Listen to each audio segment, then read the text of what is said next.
in any case, basically it was a response by people to the TS, to the fact that computer scientists from Princeton were able to hack into the TS and steal votes in less than a minute. And the people response basically completely denied what had happened in a large sense. And so I actually just kind of believed it, and I was like, okay, electronic voting's all right. And then just on a whim, I decided to email one of the authors of the study who responded, the document you referred to makes several false claims regarding our study. Nearly everything in this document, nearly everything this document says about our paper is false. For example, the document claims that we did not perform logic and accuracy testing. That is false. Our paper describes and our video shows how logic and accuracy testing fails to detect the attacks we discovered. The document claims we did not submit our paper for peer review. That is false. If our paper was peer reviewed and has been published in the scientific literature, to our knowledge, Diebold has never submitted any claims about its voting system to scientific peer review. Every peer-reviewed paper that has examined Diebold's system has found many serious security problems. The document makes additional claims about our paper, for example, relating EEPROMs that are contrary to the contents of our paper, and then he points to the California study. My problem is that to reassure voters, if you list information that is inaccurate, it does anything but reassure voters.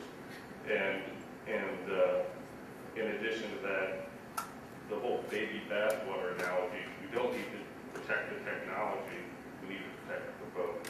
And that's how it is. Protect the vote. Yeah. All right, sir, could you just state your name? Rich Crawford. And are you reading something? Yes, it's Okay. an email response I received from Edward Feldman. Okay, so could we get a copy of that? Yep. Yeah, I understand now one of the questions you're putting to us is what is our response basically to this email? Is that a fair summary of your question to us? Well, part of it is that you have a document on your website, which is a response to a report by Princeton, which basically details how a Diebold machine can be hacked. And Diebold's response is false and misleading. As pointed out by the email. And so your question to us then is, so given what you brought to us today, vis-a-vis this email. Why would you list information on your website as proof of the trustworthiness of these machines? Okay, so that's the question you want us to answer. Yes. And if there is a second question, it would be, as part of this entire process, will there be kind of a check by check to make sure that all the security flaws found in the California report are remedied before these machines are going to be authorized for use in Ohio? Well, okay, I think there are two parts there. Number one, I think Lou addressed earlier, I think, it was how we thought the California report applied to us. So that's kind of number one. Number two, I think the second part of your question really relates to what the Secretary of State may do, and what she may do, we'll have to wait and see what she does in terms of how we go forward. But I'd like, if you could, Laura, could you make a copy of this gentleman's email, and then we'll deal with that further response to the website. Yeah, and I'm sure you can contact him directly. Okay. And thank you for bringing that to our attention. Okay, good. Thanks.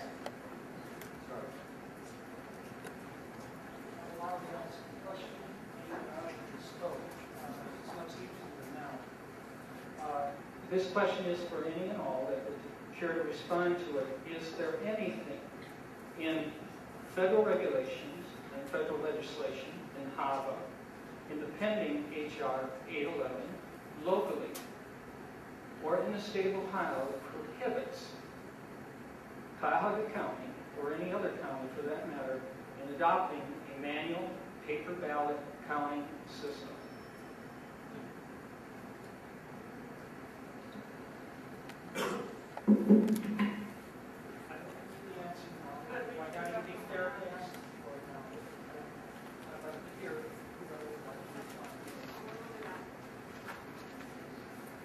Greg, is that distinguished from optical scan? I'm not sure what. Yes, it is. How do you fund it? These are ballots that would be cast by hand. The entire process would be by hand. There would be in my mind, applies to the ballot counting box, the precinct level box, the overall inclusion, tabulation of the ballots, and place by people, representatives of the parties, Counted by hand. by people. Precinct, Yeah. at the precinct, village, you said. Yes.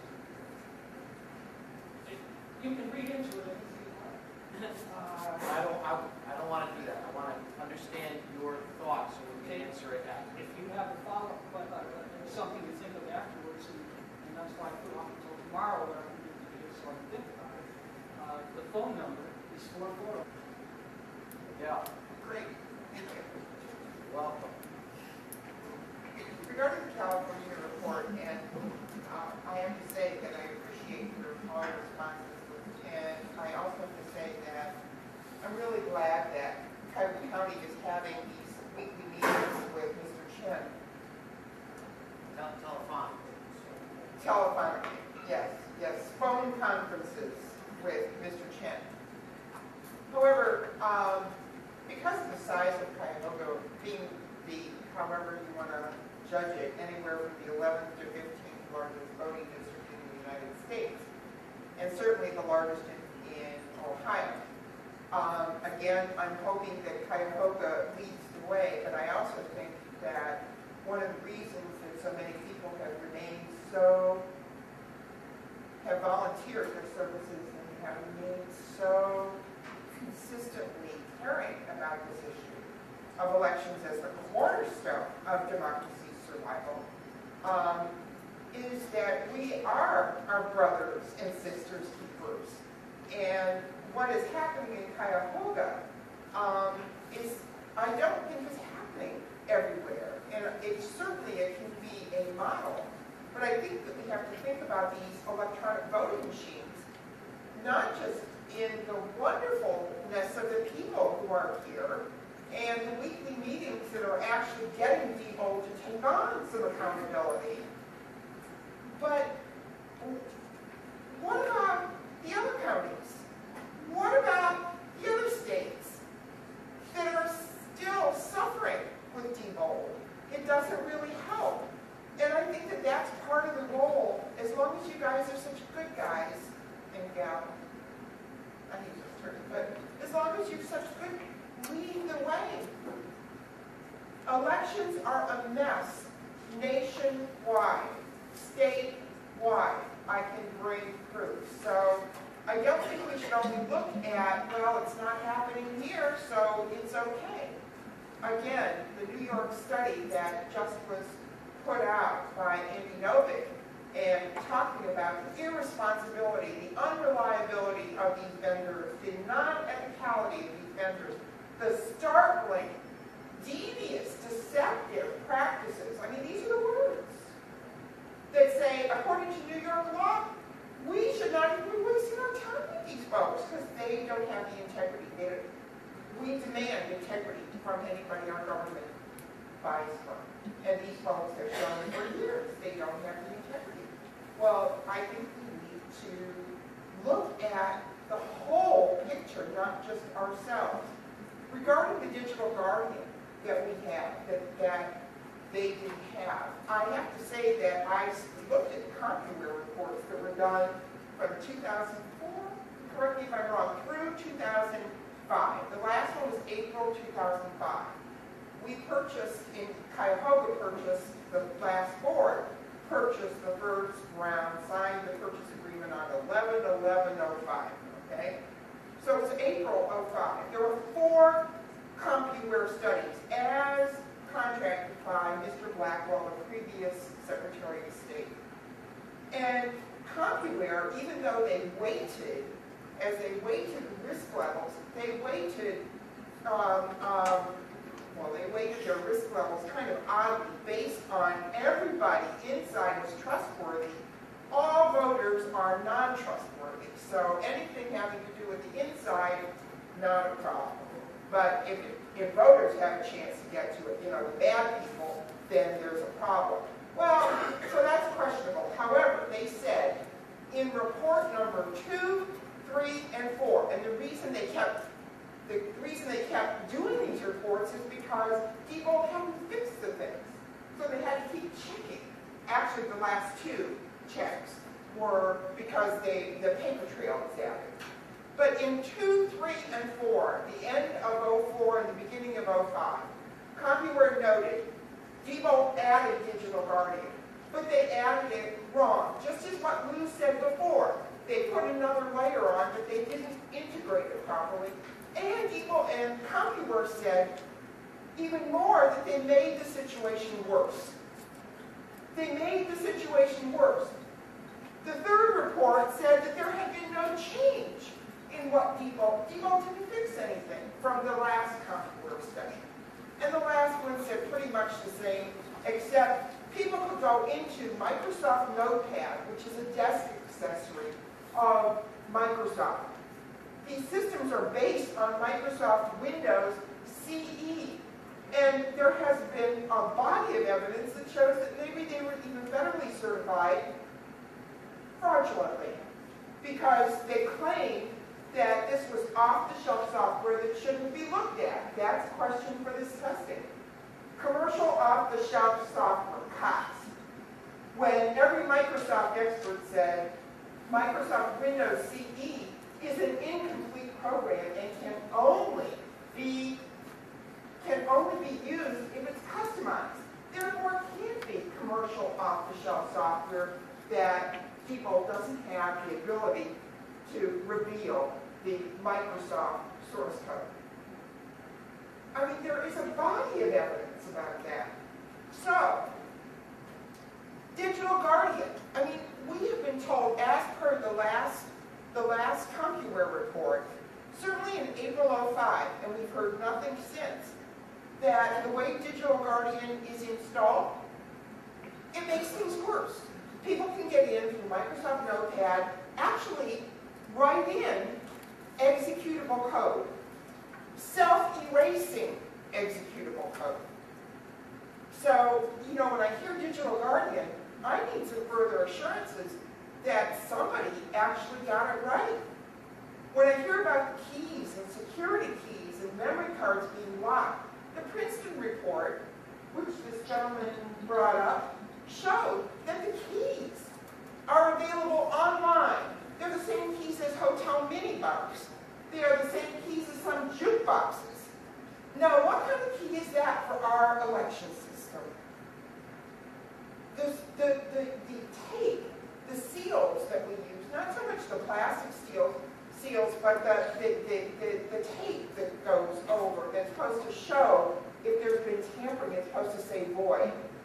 I mean, I've not seen, every report I've heard is that that tape curls under moisture and that it's very difficult to see whether or not, it's very difficult to see it change to void, especially to a poll worker who's overwhelmed at the polls, trying to get the printer paper in, or maybe having the Diebold legs crash, and they're trying to pick up the computer, which is not uncommon.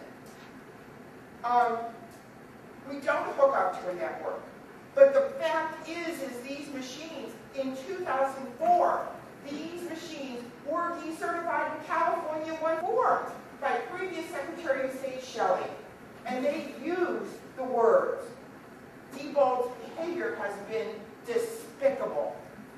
Despicable. And then they allowed them to come back in and all this other stuff. However, one of the demands at that time was that Diebold remove the wireless software. Don't have a modem if you're not going to use it. You may not use a modem. No, Diebold didn't remove the modem. Let them take it out. We hear about that the Secretary of State now has the source code. I'm wondering why nobody is saying to Diebold, you know, in your contract that you signed in 04 with Ohio, it states in that contract that we're supposed to have the source code in escrow, always updated source code. What in the world did we have if we can kind of celebrate now that, oh, ta-da, we have the source code? Diebold walked away from selling all of the state of North Carolina because by their laws, they demanded Diebold show them their source code. And Diebold said, they took them to court. North Carolina woman, so people didn't try to sell to North Carolina. All over submitting their source code. I think that there are numbers of issues that California brings up, you know, how easily those machines can be hacked. There is also a body of evidence that shows that basically it takes you one Phillips head screwdriver to quickly get those screws out and change that and get to the memory card. There are other scenarios which this board has taken care of. But we are our brothers and sisters keepers, and the outcome of our elections is urgent. The fair outcome, the actual representation of the majority's will is urgent for this country. And it's urgent that we have voter confidence, real, authentic trust. And,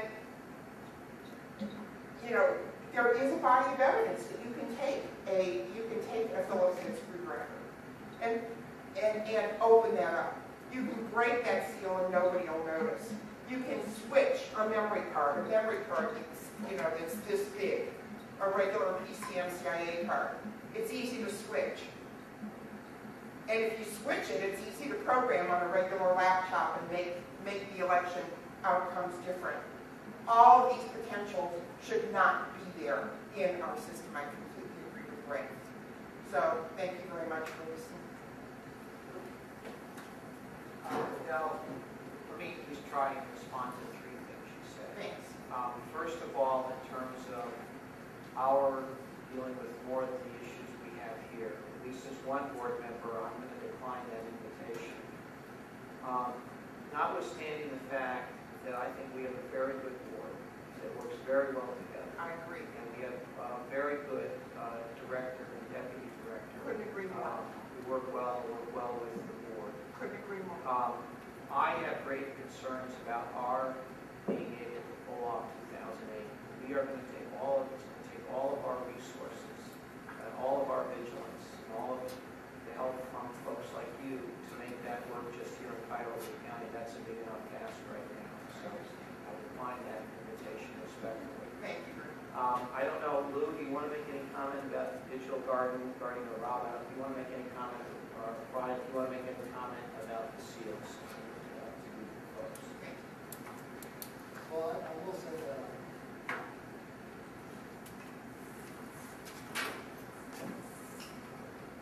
the CompuWare study, I did read that. It was about 15 studies ago, but I will need to revisit that. And if there's anything in there, especially if this notepad idea that proposed, I'm real interested in testing that. That was repeated in the Penster report as well. We will pull those items out and we'll give them the same attention that we have in the California. Thank you.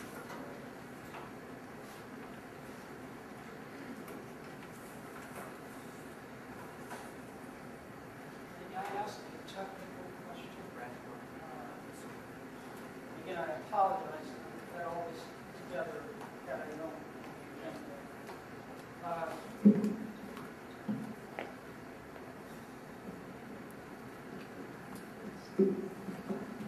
guess you can only open up so many opens. My question is for the technical people. I certainly hope you've got my address and my phone number. Earlier made reference to H.R. 811, and I know that it's not law at this time, and perhaps it doesn't apply. There's a section in H.R. 11 called Study Report on Accessible Ballot Verification Mechanisms, and under C, Additional Voting System Requirements, there is a paragraph 10 and a paragraph 11. And number 10 says,